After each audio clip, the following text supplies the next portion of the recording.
गुरुकुल का कॉन्सेप्ट केवल ब्राह्मणों के लिए पढ़ाने का था। अगर वो ब्राह्मण ये कहे कि भाई 97% ब्राह्मण पढ़ा हुआ था, इसलिए जो है देश को 97% शिक्षित मान लिया जाए, तो ये कैसे मान लिया जाएगा? क्या ब्राह्मण इस देश का माई बाप है? अगर ब्राह्मण पढ़ गया तो सब पढ़ गए, अब ब्राह्मण रोटी खा ले तो सब खा ली? नहीं जी, इस देश के अंदर शिक्षा उस लास्ट में लाइन में खड़े हुए हर व्यक्ति का अधिकार है, और ये बात भारतीय संविधान कहता है। डॉक्टर अम्बेडकर को कॉलेज में, स्कूल में घुसते टाइम क्यों बाहर टाट पे बैठना पड़ा? क्यों स्कूल में नहीं घुसने दिया? भारत की सच्चाई यही है, इस देश के अंदर ना कभी गुरुकुल रहे और ना ही गुरुकुल आज हैं। इस देश में यदि गुरुकुल होते तो इस भारत में जब तक्षशिला, विक्रमशिला और नालंदा जैसी यूनिवर्सिटियां खुदाई में मिल गई, तो एक भी गुरुकुल का अवशेष क्यों नहीं मिला? गुरुकुल की कुछ लोग कहते हैं कि जब भारत में गुरुकुल थे तब इस देश के अंदर 97% शिक्षा दर था, यानी एजुकेशन रेट जो है 97% थी। वो पूरे भारत की 97% रेट बताते हैं।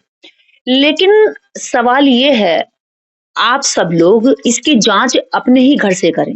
आप पूछें आपकी दादी के पास कितनी डिग्रियां हैं, आपके दादा परदादा के पास कितनी डिग्रियां हैं, या आप ये देखिए बस दो पीढ़ी पीछे जाइए, क्योंकि 76 साल अभी भारत को आजाद हुए हैं, और इसके पीछे की जो पीढ़ियां हैं उनसे पूछे कि आपके पास कितनी एजुकेशन है।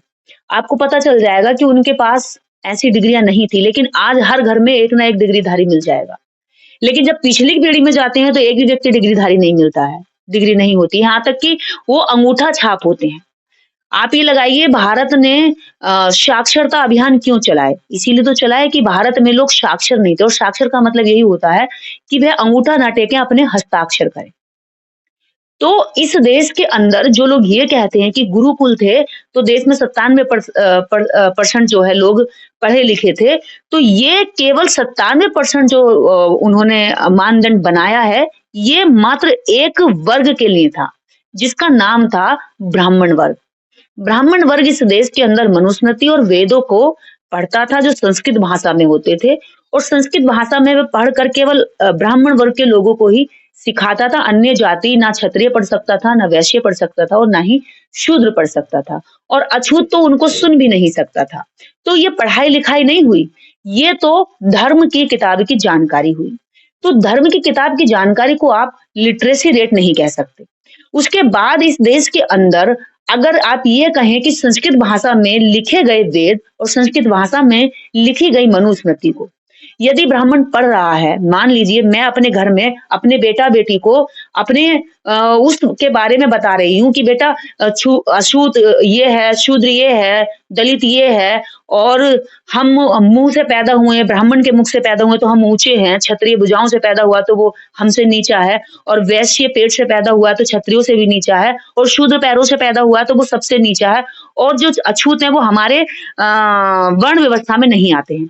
तो ये वर्ण व्यवस्था का जो सिस्टम है वो तो घर से ही बच्चों को पढ़ाया जा रहा है। इसमें शिक्षा क्या हुई? अगर ये कहें कि शिक्षा हुई तो पहले उनको एबीसीडी क्यों पढ़ानी पड़ी? इस देश के अंदर मोंटेसरी स्कूल क्यों खोले अंग्रेजों ने? क्यों इंग्लिश मीडियम स्कूल खोले? क्यों उन लोगों को पढ़ाया? क्यों उन लोगों को समझाया? क्यों उन लोगों को फ्री में किताबें बांटी? अगर ऐसा था तो इस देश के अंदर बाबा साहब डॉक्टर अम्बेडकर को कॉलेज में, स्कूल में घुसते टाइम क्यों बाहर टाट पे बैठना पड़ा? क्यों स्कूल में नहीं घुसने दिया? भारत की सच्चाई यही है, इस देश के अंदर ना कभी गुरुकुल रहे और ना ही गुरुकुल आज हैं। इस देश में यदि गुरुकुल होते तो इस भारत में जब तक्षशिला, विक्रमशिला और नालंदा जैसी यूनिवर्सिटियां खुदाई में मिल गई, तो एक भी गुरुकुल का अवशेष क्यों नहीं मिला? गुरुकुल की एक भी ईंट क्यों नहीं मिली जब इन यूनिवर्सिटियों की इमारतें मिल गई? इतनी बड़ी बड़ी जो उनके अंदर स्कूल खुले हुए थे, जो उनमें कमरे बने हुए थे, एक एक दीवार चीख चीख के कह रही है कि इस देश के अंदर बुद्ध की यूनिवर्सिटियां थी, लेकिन इस देश में एक भी ईंट ये नहीं बताती कि वह इस देश के अंदर गुरुकुल की ईंट थी। तो गुरुकुल का जो झूठ है ये एकदम कोरा झूठ है।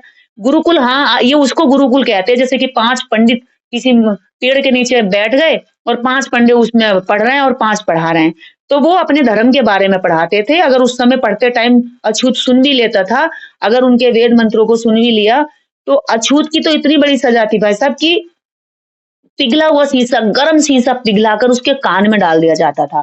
कि तुमने वेद सुने कैसे, हमारे धर्म भ्रष्ट हो गया, हमारे कानून खराब हो गए, हमारे ईश्वर हमसे नाराज हो जाएंगे, देवी देवता रुष्ट हो जाएंगे और तुम्हें इसकी कड़ी सजा मिलेगी। यदि किसी ने इनके वेदों को उच्चारित कर भी लिया अपनी जीवा से तो उसकी जीभ तक उड़ा दी जाती थी, काट दी जाती थी। तो ऐसे गुरुकुल आप लोग चाहेंगे? जिस गुरुकुल में शूद्रों को न पढ़ने का अधिकार था और अछूतों को ना उनके वेद मंत्र सुनने का अधिकार था, तो वो शिक्षा नहीं हुई। मात्र एक धर्म की किताब जिसका वाचन, जिसकी गपोड़ कथाएं जो अपने मुंह से पढ़ते थे, अपने हाथों से लिखते थे और कह देते थे भगवान ने लिखा है। भगवान का आदेश मान के गरीब जनता डरी सहमी रहती थी कि भैया भगवान ने लिखा है, अगर इसकी खिलाफत करी है, इसके विरोध में कोई बात कह दी तो भगवान वहां नरक में जाकर पकोड़े तलेगा, या फिर हमारा जो आज हम दुख उठा रहे हैं ये ब्राह्मणों की साजिश नहीं है, ये तो हमारे पूर्व जन्म का कर्म है, यानी पिछले जन्म में हमने कुछ बुरा किया। तो इस तरह से जो गुरुकुल का कॉन्सेप्ट था, वो गुरुकुल का कॉन्सेप्ट केवल ब्राह्मणों के लिए पढ़ाने का था। अगर वो ये कहे, ब्राह्मण ये कहे कि भाई 97% ब्राह्मण पढ़ा हुआ था, इसलिए जो है देश को 97% शिक्षित मान लिया जाए, तो ये कैसे मान लिया जाएगा? क्या ब्राह्मण इस देश का माई बाप है? अगर ब्राह्मण पढ़ गया तो सब पढ़ गए, अब ब्राह्मण रोटी खा ले तो सब खा ली? नहीं जी, इस देश के अंदर शिक्षा उस लास्ट में लाइन में खड़े हुए हर व्यक्ति का अधिकार है। और ये बात भारतीय संविधान कहता है कि इस देश के अंदर जो भी लाइन में लास्ट में खड़ा हुआ व्यक्ति है वो भी कॉलेज में, यूनिवर्सिटी में, अगर आप अपनी मर्जी से ना जाओ स्कूल में एडमिशन कराना तो ये आपकी गलती है। लेकिन आज स्कूल सबके लिए खुले हुए हैं, पर गुरुकुल सबके लिए खुले हुए नहीं थे मेरे भाई। तो आपको ये थोड़ी सी जानकारी रखनी चाहिए कि गुरुकुल के बाद जो अगर लोग कर रहे हैं वो एकदम फर्जी हैं, अज्ञानी हैं, मूर्ख हैं, या फिर वो आपको मूर्ख बना रहे हैं। इन बातों में से और कोई खास बात नहीं है। इस देश में अगर शिक्षा के दरवाजे खोले हैं तो लॉर्ड मैकाले की शिक्षा पद्धति से खुले हैं। उसके बाद संविधान में समस्त लोगों को अधिकार दे दिया।